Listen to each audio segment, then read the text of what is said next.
Listening to Coffee with Kenobi, you are. With Dan Z, the podcast you're looking for. This is... yes.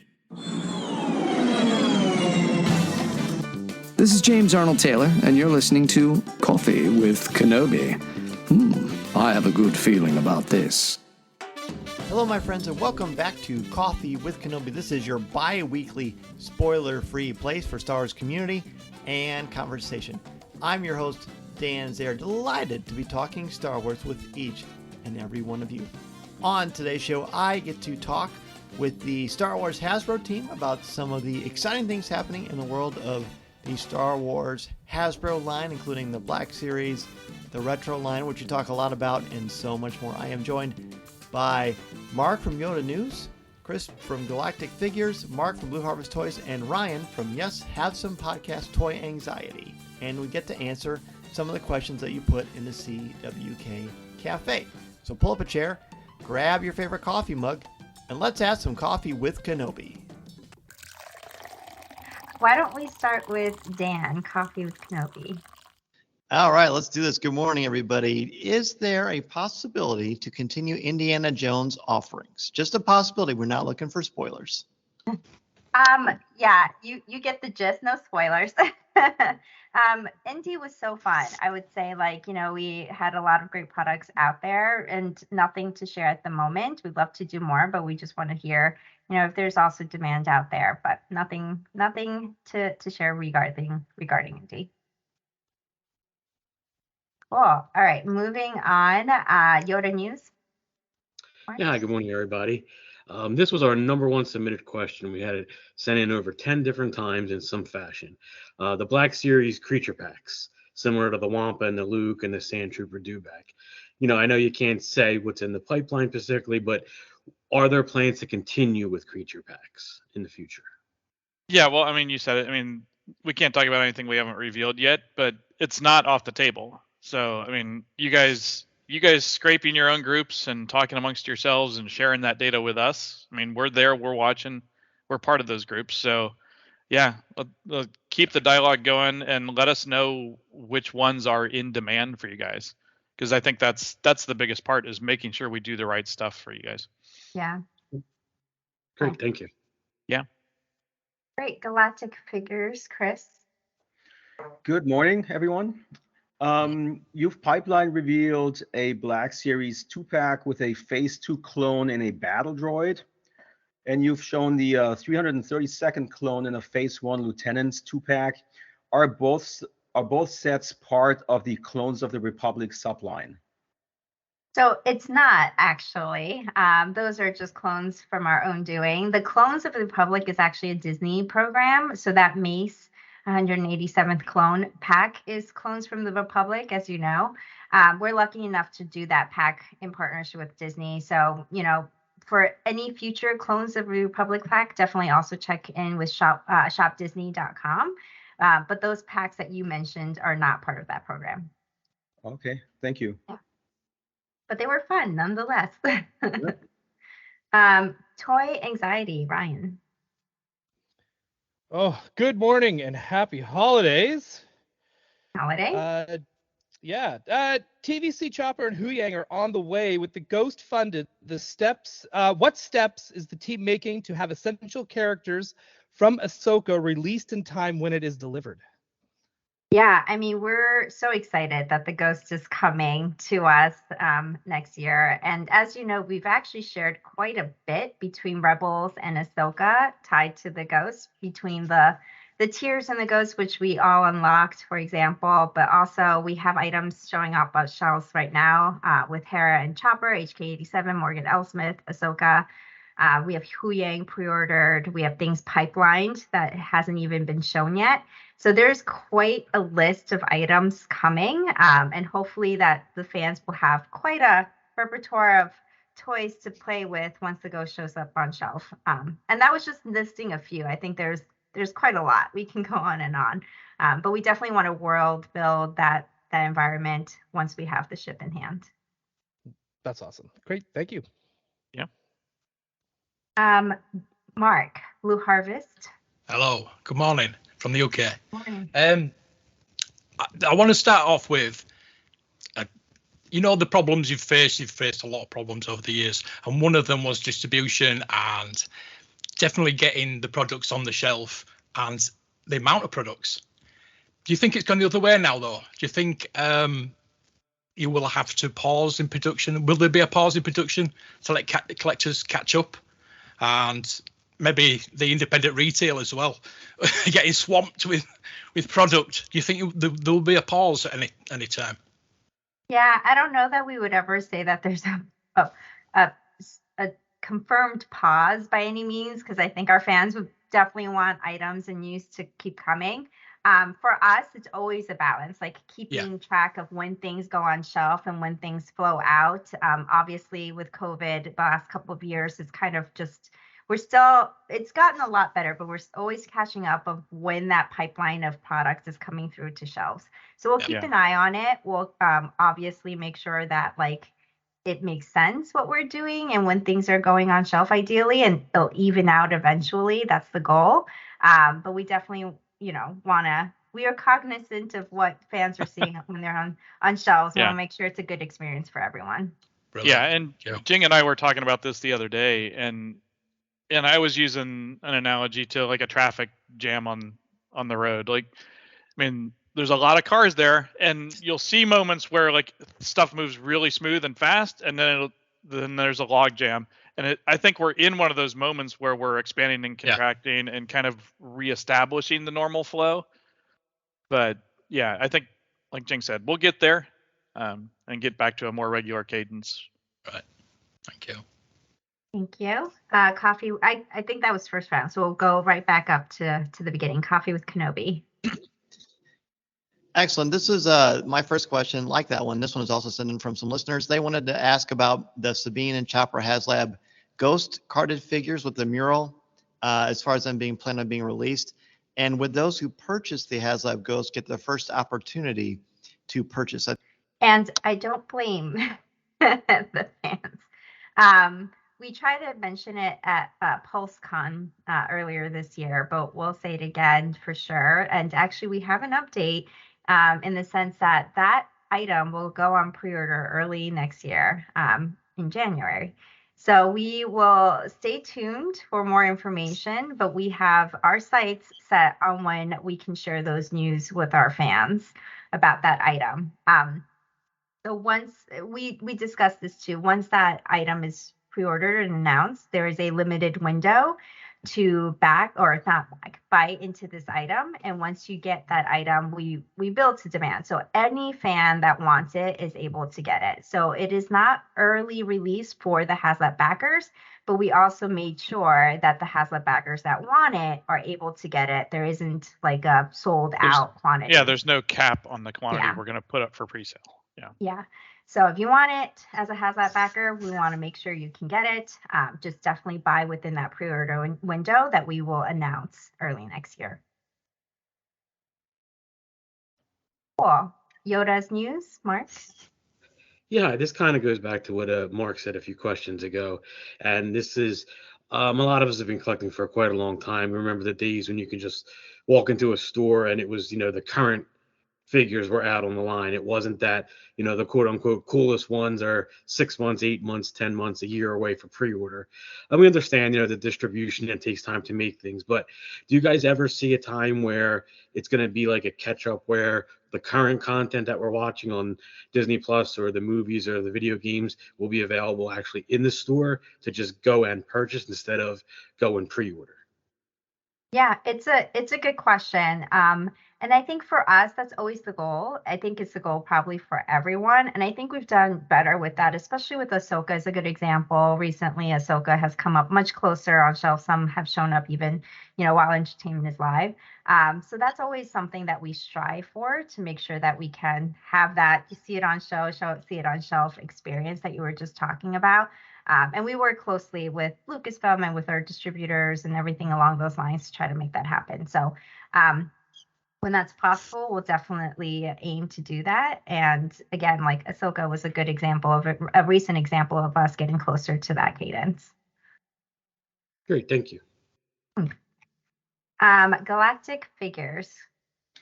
Okay, so this next question is from reader Jeff, and I think it has to do with a lot of product hitting at the same time, especially this fall with the HasLab Ghost. And he asked, any future plans for a set release date, such as when there was a Force Friday release date? This would help collectors better plan purchases in advance, since more release dates have been moved up and product just ships. I think asking collectors to pay $1,000 for product in a month was steep this September, October. Yeah, I think that September, October was a peak month for outlay, but I think what we try and do, I mean, largely driven by the Ghost, but what we try and do is reveal stuff and pre-order and give everybody a good idea of when stuff's coming, so people can budget for that, because we know it's a lot sometimes for people, but giving that stuff up front and visibility to when it's coming so you can plan for it is an important part of what we do. No plans for a set shelf date like Fan Force Friday was. I mean, but it's certainly something that could happen in the future. I mean, wouldn't say it'll never happen again. I mean, those were fun events and love to take part in those. But yeah, for now we'll keep trying to be as transparent with you guys and giving you as much visibility to when stuff's coming so you can budget around it. Yeah, and thinking ahead for situations like that too. Trying not to have that, be the reality. So it's something that we, can certainly keep in mind about items revealing and selling in the future. So. Okay, thanks. Thank you. Toy anxiety, Ryan. Hello. Yes, definitely bring back Force Friday. That would be amazing. I would love that. Okay, on with the question. One of the biggest announcements to come recently was the announcement of the 4-inch Epic Hero series. I know these are different teams, but they mentioned Beasts as part of their line. Have you been working with that team at all to see if those Beasts would be compatible with TVC? Interesting question. So we actually can't talk about items that haven't been officially revealed by us, but we can say that you should stay tuned for more to come in January. And then, there'll be more information at that point to talk about the 4-inch line. Awesome. Fantastic. Thank you. Blue Harvest Toys. Right. So my channel is mostly vintage Star Wars. I'll admit that. But the retro line is very big with my viewers, very big, and with me. So what is the future? Are the 6-packs going to continue? And will we eventually get the 96? I think that's the question everybody wants. So, I mean, obviously we love retro as well. I mean, I think I've been more than transparent about my passion for it. And while there's no explicit plans to do the full original 96, I mean, recreations of those Kenner figures will continue to be part of what we do with retro. So, I mean, if retro continues long enough, yeah, let's get there. But that's not part of the plan.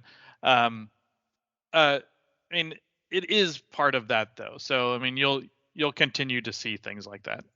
Fantastic. Chris definitely lives and breathes retro. So he's a big proponent of that on the brand as well. I've got more questions. Yeah. There's a Boba Fett sitting on my desk within arm's length at all times. Yeah. Coffee with Kenobi, Dan. I would say the retro line is the most important invention since fire, the catalytic converter. So keep it up. Whoa. Yeah, I know it's a big claim. I'll stand by it. So speaking of the retro styles, has there ever been consideration given to doing a retro style version of the original, like 1/1 scale Han Solo blaster, the Stormtrooper blaster, or even better, that classic inflatable, like beach ball inflatable lightsaber itself? That was the first lightsaber I had growing up. No, I mean, we love hearing input like this from you guys. So, but there's nothing like that we can talk about right now. So. Yeah, but keep the shout outs for that sort of stuff coming, and the like TVC Black Series groups, like you guys do such a great job of letting us know what your wants are. Retro and the community behind retro, please do the same thing. I mean, we love hearing that, and like we've said multiple times, like getting you guys what you want is what's important to us. So Yeah. I'll be an incessant babbler, I promise. You're fueling Chris right now. He's like, tell me more about what you're going to hear about retro. yeah, you guys justify like the poster on the wall. Look at that. Like, Yoda's news. Yeah, hi. I'm actually going to read this one because I'm not a diorama builder, and this came in from quite a few people that built different models and whatnot. So vintage scale, as we know it, is the world building scale. As much as we love having the vehicles in playset, some other items that will go a long way without costing a fortune, like an Imperial control console on the Death Star, laser guns, speeder bikes, land speeders, etc. Have you considered any types of these items in the hope that we can keep building world sets? I mean, yes. There is hope of things coming along the lines for things like that. Obviously, like the I think you were reading someone else's question, but the question said it was important for us to understand what the demand is out there, but to build out more of that world building for that scale as well. We've done it recently with HasLabs and the speeder bikes that came out, for example. We've done it with playsets in the past, and things like that is always on the table to be considered. We definitely want to hear from the community if there were specific ones that they really want to see, so that we hear about it and comes into our thoughts and our considerations. So yeah, and vintage collection at 3 3/4 scale exists because of world building. Like that's why it's there. I mean, that's the core meaningfulness of it. It lets us do fun stuff like the ghosts. So yeah, just keep the requests loud and often. Thank you. Galactic Figures. With the pipelined Season 1 Kanan and Zep for the Vintage Collection, it looks like there'll be a lot of products to support the Ghosts when it comes out, which is great. And however, there are still quite a few characters that interact with the Razor Crest, particularly characters which have actually been made for 6-inch, like a Season 1 Grief Karga, Mix Mayfeld, Zero, the Bounty Hunter droid. Are the Hasbro team still thinking about characters to go with the Razor Crest, or have you moved on? Yeah. The good thing about the vintage collection is like we never move on. So we're talking about the classics again. Like there's everything is always on the table. So I wouldn't say that we've moved on and wouldn't revisit some toys that interact with the Razor Crest, for example. The other good thing about the vintage collection or Star Wars in general is that there's just so much for us to dig into. There's just so much entertainment, so much history, even in the extended universe. So there's just a lot for us to we love to dig into. So a good opportunity to know what some of those figures are really requested is to hear from fans and be like, what do they really want to see? And along those lines, we pay attention. I know there's been a lot of fan polls, for example. Those are great opportunities for the fans to let the community know what is highly requested, and we definitely pay attention to those. Thanks. Yeah. Toy anxiety. Thank you. Hello. I know this question has been asked similarly in the past before, but because we're new to doing this, we want to make sure this gets answered on our channel as well. What goes into deciding when a character gets a release? In the case of Carson Teva, he has been featured in pivotal scenes and storylines in The Mandalorian, Ahsoka, and the Book of Boba Fett, is a fan favorite, and the actor portrays him is an avid Star Wars collector. Is there a specific reason why he hasn't received a figure yet? No specific reason. We're fans too. I mean, we're looking at the list you guys create, track your wants, like all the brackets, all that sort of stuff. We watch and pay attention to all that stuff. But it's always a balance of overall demand. I mean, with new entertainment coming out, I mean, luckily that's continuing. There's always fun stuff. But for him, there's no specific reason, but it's always good to keep him on our radar like this. And I mean, we'll continue to say it. We love hearing from you guys about this sort of thing. So yeah, if he's a figure that you guys think is super meaningful, then yeah, he's going to rise to the top for us. Yeah. Awesome. We're big fans of him as well. And it's awesome because he's been in so many entertainments, and we just did his helmet, as you know. So it's I dressed up as him for Halloween. So yeah. Nice. I see Right? the And he's resemblance, Chris. Yeah, he's a great excuse to re-release an X-wing as well, so you can always pump out more vehicles that way too. Yeah, see, here's a patch from my Halloween costume sitting on the table. So Nice. you just Awesome. have everything handy. I do. It's like, yeah, this is my world. What did you want to hear about this? Yeah. So it's good because we hear about him. He gets brought up in these fan interviews, and it's just really helpful for us to hear about it because, like, every time we hear about it, we're like, oh, yay, another comment about him. Definitely just keep letting us know what you guys want to see, and I think we definitely will keep that in mind. Yeah, and be thoughtful too about those sort of things. I mean, we joke and say like we're looking at that stuff all the time, but it's always a juggling act between that character and another character, and like you have to put them up against, well, would I give up this person to have this person? And like those are the kind of decisions we have to make all the time. So yeah, the more data from you guys is better. Okay, awesome. Thank you. Blue Harvest Toys.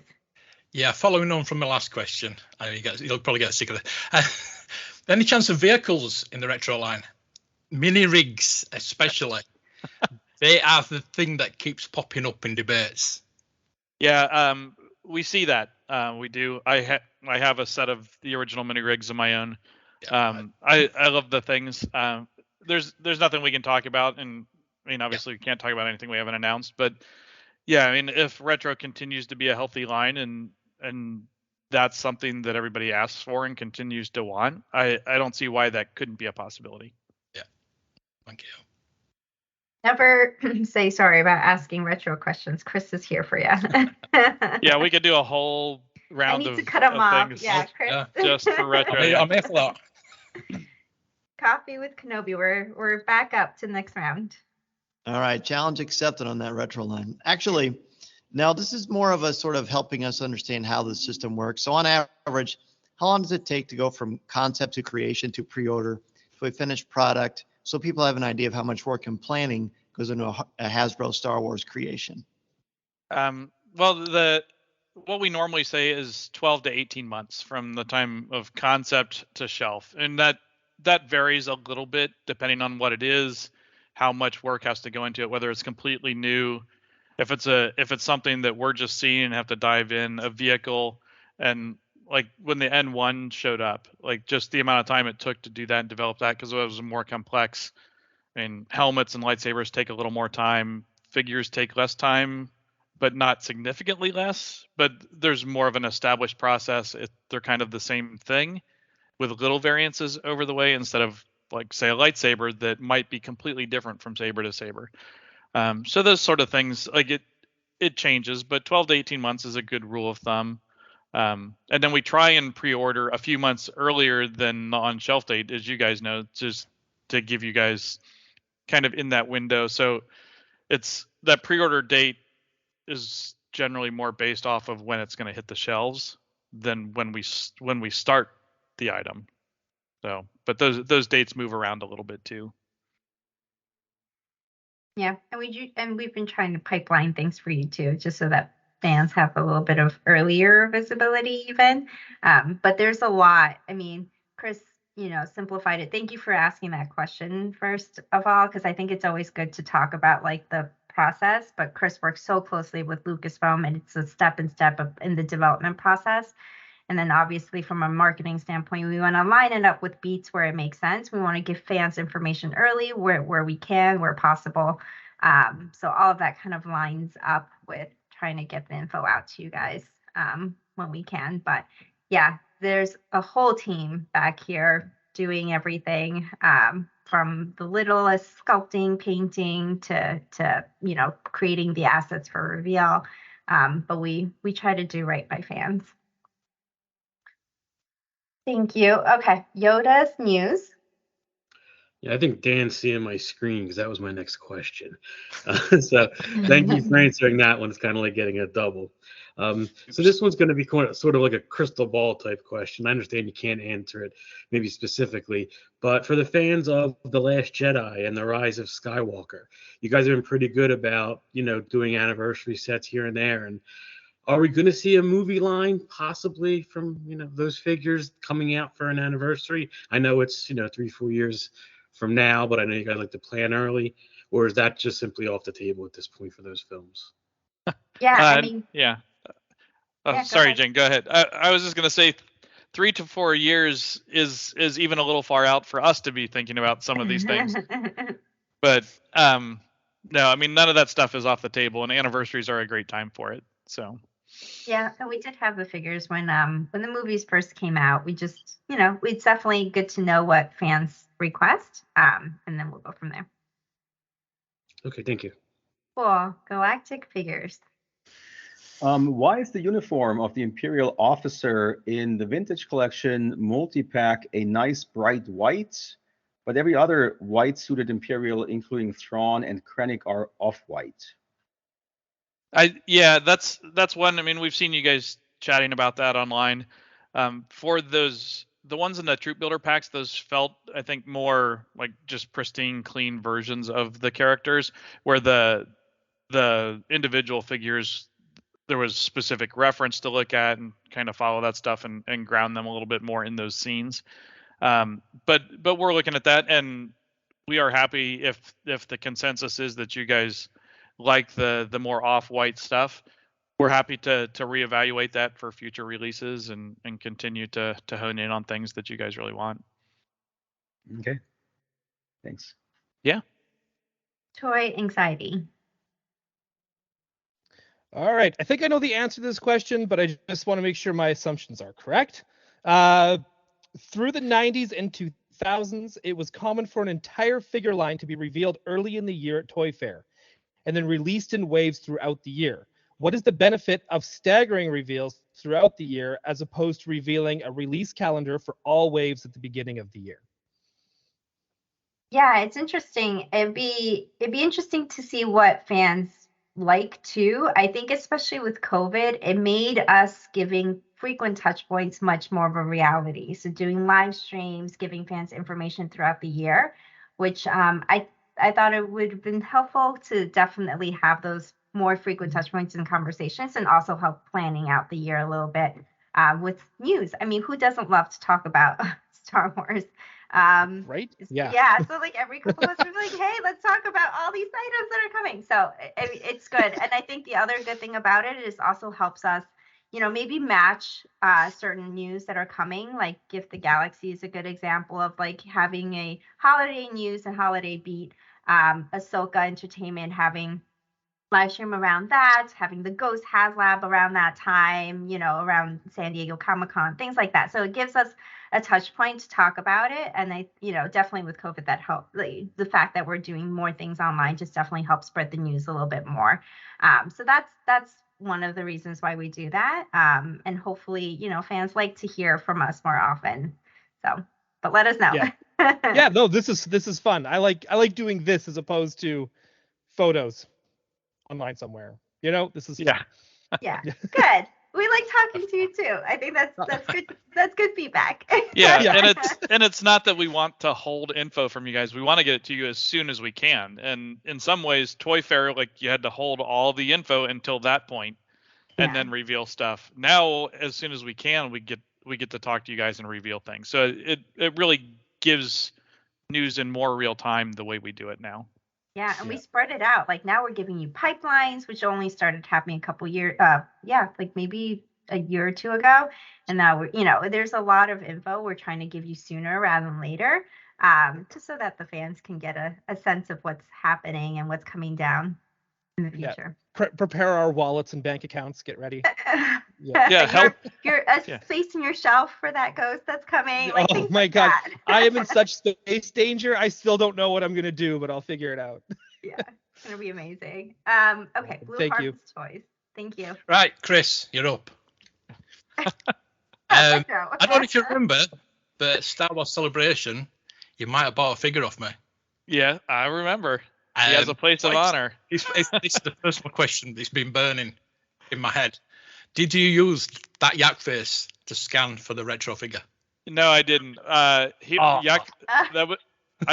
used a different yak face from a friend, and and we scanned that. That was done. That was done when I got the one from you. But doing that and getting back into the figures for that wave is what really kind of sparked my brain and got me looking for him while we were there. Selling that figure to you to help you complete your collection. Yeah, it's an important part of it and comes with a great story. So it did help with colors as we were working on it. So it was part of the process. Oh, yes. Chris, you got to just say yes. Just say yes. All right, Coffee with Kenobi. I love it. You're doing God's work. I love it. All right, so this isn't really a question so much as just a thank you. The retro chopper is an absolute delight. The stickers on the dome and just even how the head clicks like the classic R2. It's an absolute one of my favorite figures of all time already. So thank you for that. It's great. Yeah, no, I'm glad you guys like it. Yeah, we played with stuff like the clicking noise is set up a little different in him, so it's a little deeper and sounds a little different than R2. I mean, you can't get grumpy noises coming out of it, but it is a little different and fun. So that was a nice one. Yeah, you guys are just fueling the retro fire for Chris. It's a good way to start. It is, yeah. No, we need to put lots of these notes in front of a lot of other people. Yoda's news, Mark. Yeah, so my question is about, the comic books and the novels. There's been a lot of really great books that have come out, over the last even just 6 months. There's been several of them. And I know you guys have done typical ones before. Sometimes there's bookend packaging. I think there was a 4-pack, things like that. Or is that I know you can't be specific, but will you continue to look at new comics that come out and new novels and books and stuff like that when you're thinking about figures to go out, even though it's not like a movie TV property? Yeah, I mean, absolutely. We've shown that we do actually, like with some of our pipelines or reveals, like we go back to some of the old comics as well, and go through those. And gaming to Star Killer was one of the most popular toys this year. So it's definitely something that we loved doing, and there's definitely fans on the team who's been really excited about doing some of those figures out there as well, and we'll keep it in mind. So there's definitely things that, like, if it makes sense and there's demand and it's a good moment to do it, we will keep it on the radar. So definitely possible. Yeah, and I think too important, like we've talked with all the other stuff, you guys let us know if there are things you feel like are standout important ones that we've missed or you want us to take a look at. Yeah. Excellent. Thank you. Galactic Figures. Sorry, Chris. Yeah, for the Black Series, will the thigh swivel come back, especially for dynamic characters like Jedi, Sith, and Mandalorians? It's not needed for characters like Mon Mothma, but it was missed with the Padawan, Ahsoka, Malgus, and a few others. Hopefully, everyone in the Heir to the Empire set will have it. It just feels like a step backwards. And by the way, the 4-pack for the Heir to the Empire was received really, really well by my community. So, no, that's great to hear. For the thigh articulation, I mean that's something that we're continually trying to improve the aesthetic of figure sculpts too, like the same as we try and improve the articulation. And on some of the figures, not having a slice through a hunk of their anatomy, we felt like it was important to some of those figures. And on ones where we've done that, we have opened up the ball and socket joint a little more to allow for a greater range of motion and to get it to feel a little more realistic in how those figures move. Without having that visual step and slice in the thighs. But it is really what works best for the figures. I mean, some of the ones that are more highly posable or you see in stronger poses, like those will probably continue to have that mid-thigh break, but it's not a hard and fast rule. It's just kind of what makes sense for the figure at the time and the detail on that figure. Okay, thank you. Yeah. Thank you. Toy anxiety. I think we only had the 4 questions.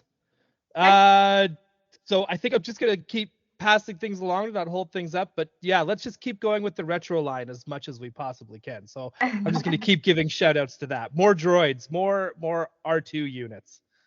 Cool. The more the better. All right. So Thank awesome. you. But no, thank you. Cool. All right. Blue Harvest Toys.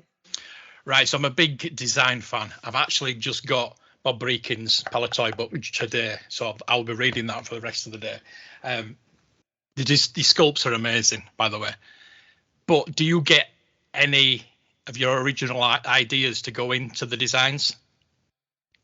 Yeah, all the time. I mean, that's part of the design process on these things, is especially on new figures, things that haven't been done before. The team gets to kind of make some of those calls.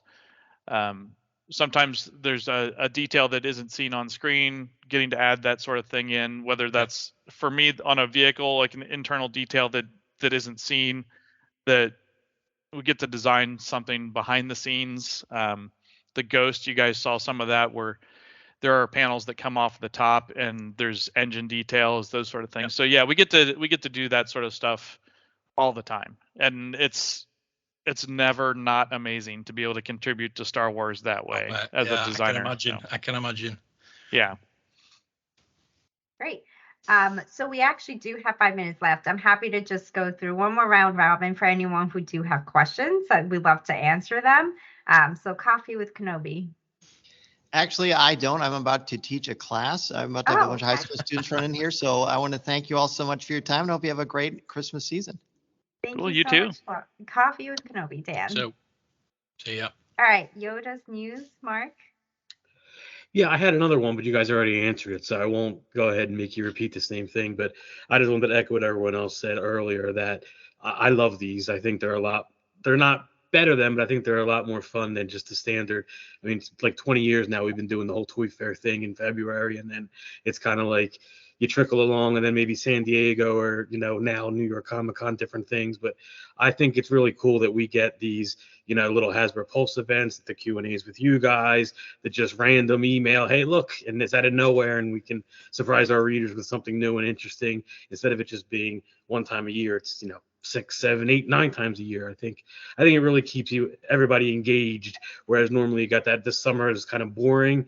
Now there's more to look forward to. So we know we're going to get little things every so often. So just thank you and have a great holiday season. Look forward to more of these. Oh my gosh, you're going to make me cry. That's so sweet. Thank you, Mark. I appreciate the comments, and we definitely want to keep doing it and keep talking to the fans about all the news that we have coming out. So I appreciate it. Galactic Figures, Chris. Yeah, so the Wall Street Journal broke the news yesterday that there's going to be a lot of layoffs at Hasbro.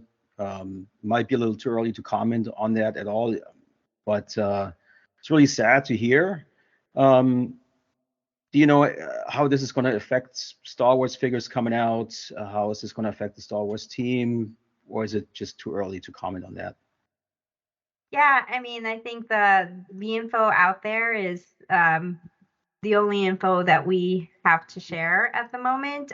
I will say that you do not have to worry about the Star Wars team. We are a very, very committed group.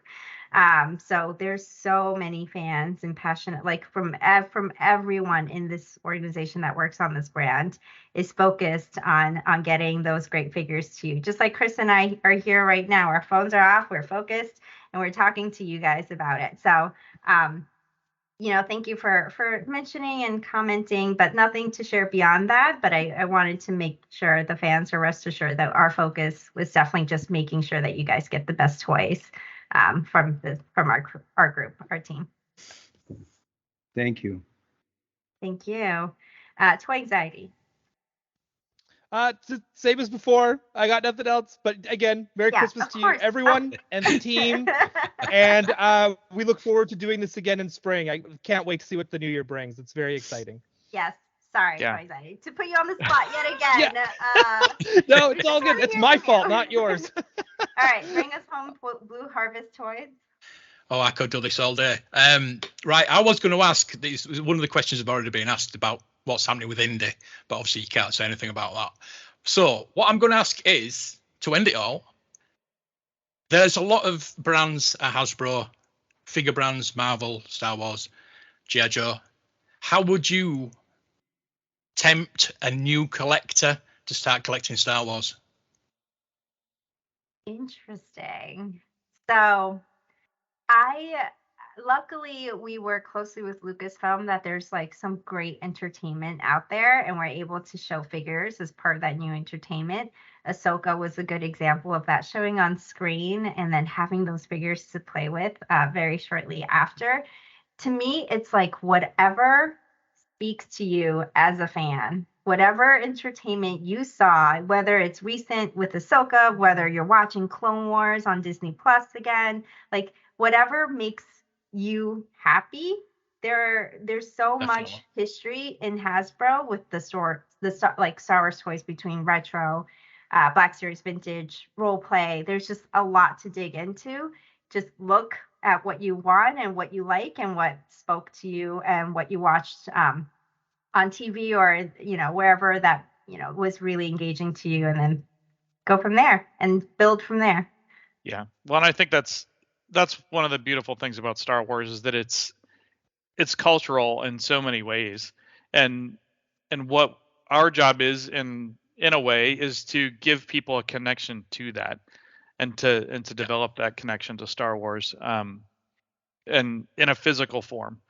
So and hopefully, I mean, whether that's somebody coming in and kind of rediscovering Star Wars toys through retro, like, oh, I had that when I was a kid, and now, oh, look at what it's become, and kind of moving on into other things, or whether that's a kid for the first time getting their first lightsaber and picking up a lightsaber squad Chewbacca lightsaber kind of thing. Like that. I mean, something like that is a fun way for people to rediscover and grow. So yeah. All right. Well, we are at time. Thank you guys so much for spending the morning, or wherever you are, whatever time period, afternoon for Blue Harvest Toys, evening. But yeah, thank you so much for chatting with us, and we hope to talk to you soon. And happy holidays. Thanks for having us. Thank you very much. Yeah, thanks, guys. This podcast is not endorsed by the Walt Disney Company or Lucasfilm Limited. It is intended for entertainment and informational purposes only. The official Star Wars website can be found at www.starwars.com. Star Wars, all names, sounds, and any other Star Wars related items are registered trademarks and/or copyrights of Disney and their respective trademark and copyright holders. All original content of this podcast is the intellectual property of Coffee with Kenobi unless otherwise indicated. This is the podcast you're looking for. There's no one here.